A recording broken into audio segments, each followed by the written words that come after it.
हम एक छोटा सा टॉपिक जो है वो देखने जा रहे हैं कि जो सुवरेनिटी है यानी हाकिमियत आला जो है उससे क्या मुराद है, और ये वेस्टर्न और ईस्टर्न जो है यानी मगरबी और मशरकी जो डेमोक्रेसी है उसके अंदर इसका क्या डिफरेंस है। ठीक है, चलिए देखते हैं। एक बात समझिएगा कि अगर डेमोक्रेसी है तो उसके अंदर एक बहुत कॉमन फैक्टर है, और वो क्या है कि वो आवाम के लिए होती है, क्योंकि वो आवाम में से होती है तो आवाम के लिए ही होती है कि जो लोग हैं वो एक्चुअली में इलेक्ट करते हैं, और उसके बाद जो है कोई भी, चाहे वो प्राइम मिनिस्टर हो या प्रेसिडेंट हो, वो वहाँ तक बनता है या उस पोजीशन पे पहुँचता है।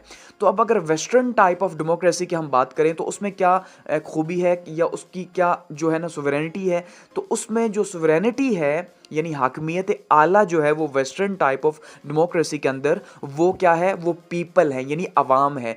क्यों है? क्योंकि वो अवाम के लोग वोटों से जो है लोग जीत के आते हैं, चाहे वो प्रेसिडेंट है, प्राइम मिनिस्टर है, तो उनके वोट से वो जीतता है। इस वजह से अवाम जो है वो सबसे सुपीरियर है।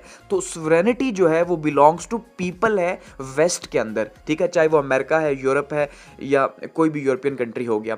वैसे ही अगर हम ईस्टर्न वर्ल्ड की बात करें या मुसलमानों के हवाले से अगर हम बात करें तो मुस्लिम कंट्रीज जैसे पाकिस्तान की हम बात करें तो यहाँ पे जो सुवरेनिटी है यानी यहाँ पे जो कॉन्सेप्ट है सुवरेनिटी का, या फिर हम इसे हाकमियत आला कहें, तो वो बिलोंग्स टू गॉड है यानी कि पीपल नहीं। क्योंकि हम ये मानते हैं कि जो पूरी कायनात है ये किसकी है? खुदा ताला की है। ऐसे ही है तो जो इंसान है यानी जो वज़ीर आज़म है या फिर वो सदर है या कोई किसी भी ओहदे पे बैठा हुआ है, तो वो कौन है? वो खलीफा है। एज ए खलीफा जो है खुदा का, वो वहाँ पे काम कर रहा है, लोगों के लिए सर्व कर रहा है। तो ये मेन डिफरेंस है जो कि वेस्टर्न और ईस्टर्न टाइप ऑफ डेमोक्रेसी के अंदर जो है वो सुवरेनिटी का या हाकमियत आला का आता है कि यहाँ पे जो ईस्ट है यानी जो मुस्लिम कंट्रीज़ है वहाँ पे जो सुवरेनिटी है वो बिलोंग्स टू गॉड है, और जो वेस्ट है वहाँ पे जो डेमोक्रेसी की हाईएस्ट फॉर्म है या हम जैसे सुवरेनिटी कहते हैं वो किससे बिलोंग करती है? वो लोगों से बिलोंग करती है। ये मेन डिफरेंस है।